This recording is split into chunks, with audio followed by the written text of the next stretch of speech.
So here in chapter 2, section 3, we're going to look at measures of central tendency, or where is the middle of the data. So there's actually two different types of descriptive measures. There's central tendency, which is asking the center, the middle of the data, where does the data cluster, and then variability or spread.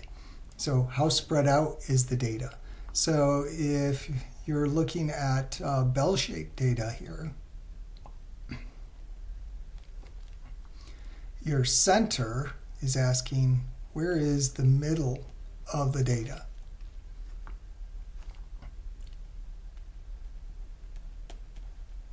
That's central tendency. And then spread is asking how spread out is that data. So this is variability.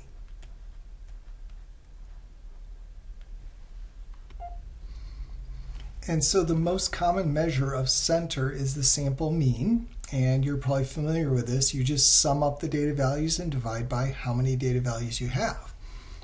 The symbol we'll use for that is x with a bar over it, x bar. The statistical notation, this is the sum, so that Greek letter sigma stands for sum of x sub I, the data values, from 1 to n. So that's adding up x1, x2, x3 up to xn, and then divide by n, where n is the number of data values. Now, instead of that x bar, we'll use the Greek letter mu if we're talking about the population mean. Most of the time, we'll be looking at sample means. So let's look at an example here. Given some salaries in a small company that are in thousands, so 180,000, 4,000, 24,000, 4,000, etc., we want to compute the mean salary. So the mean is the sum of the values divided by the number of values. So we would just add up 180 plus 4 plus 24 plus 4 plus 10, 14, 12, 15, 20, and divide by the 9 salaries that we have there. So if we do that, we get 283, and then divide by 9, and that is approximately 31.4 in thousands. So 31,400. Does that seem like that's a good measure of middle for this data? Well, it's higher than all the pieces of data except the 180. And what's going on there is that mean is getting affected by this extreme value. That 180 is a lot bigger than all the other data values. So note that the mean is affected by extreme values.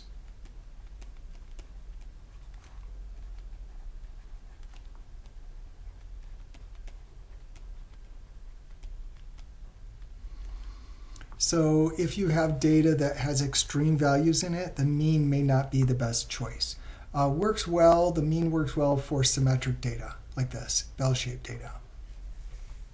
Another measure of middle is the median.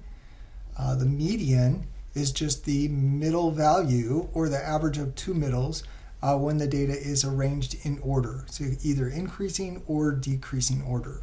Lots of times we use the symbol capital M for the median. So let's compute the median salary for that company. So we have to rearrange this data. I'll do it from lowest to highest. So we've got 4, got 2 4s, and then let's see, 10, 12, and 15. 14 and then 15. And then 20, 24, and then 180. See, we get all of them, 2, 4, 6, 8, 9. Yes, got all of them. So there are 9 data values here. So there's going to be 1 middle. And if you take the 9 and subtract out the 1 middle, you get 8. And then divide that 8 in half. 8 divided by 2 is 4. So there's 4 data values below the middle and 4 above the middle. So 1, 2, 3, 4. There's our middle. From the top, 1, 2, 3, 4. There's our middle. So our median here is 14. Just the middle value.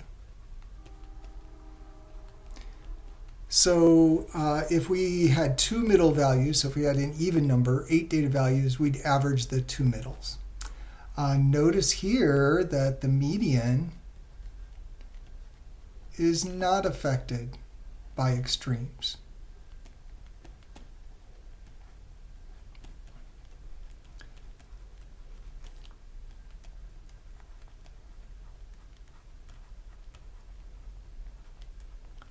So that means that you want to use the median, M, for skewed data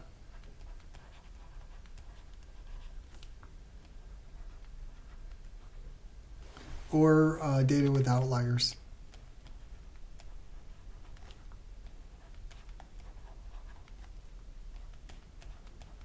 So extreme values. So that 14, that's right smack dab in the middle, 4 salaries above, 4 salaries below, and it's not affected by that 180. So this is going to be a better measure of middle for this data. So if the employees are trying to say, hey, you don't pay us very much, and the CEO comes in and says, hey, the average salary in this company is $31,000, what are you complaining about? Well, hopefully the workers can come back and say, hey, that's not an accurate measure of middle. We should be looking at the median because your salary is so much bigger than ours, it skews the data, distorts the data here. So the median is 14 and we're not getting paid very much.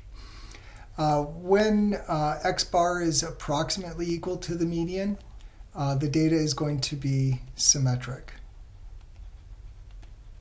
So the distance between X bar and M will measure how symmetric the data is. When the data is symmetric, these guys will be close to each other. When those values are far apart, then the data is not symmetric. It'll be skewed. So here's a picture of what that data might look like. So the skewness using mean and median. So if the mean is bigger than the median, we get skewness to the right, so the tail goes off to the right. If mean and median are very close or the same, we get symmetric distribution. And then when the mean is less than the median, it's pulled down by these extreme values down here, then we get left skews. Last measure of middle is the mode, which is the most frequently occurring value. And so if we compute the mode of the salaries, notice that there are 2 4s in our data list here. Nothing else is repeated. So the mode is 4, or 4,000. Now mode, an advantage here is that mode can be used with categorical data, but a disadvantage is if there's no numbers that are repeated, you might not have a mode. Or if there's 2 sets of numbers that are repeated, you could have more than one mode. So you can have greater than one mode or none.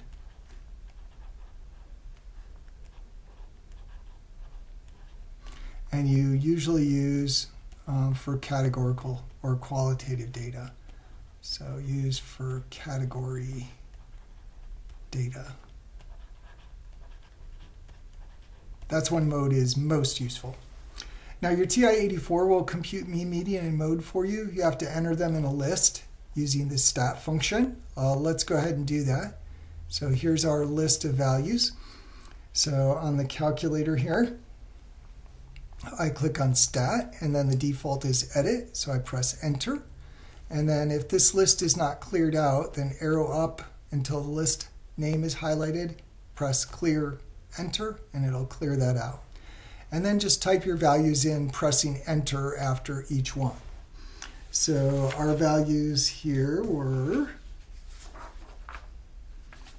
180, enter, 4, 24, 4, 10, 14, 12, 15, and 20.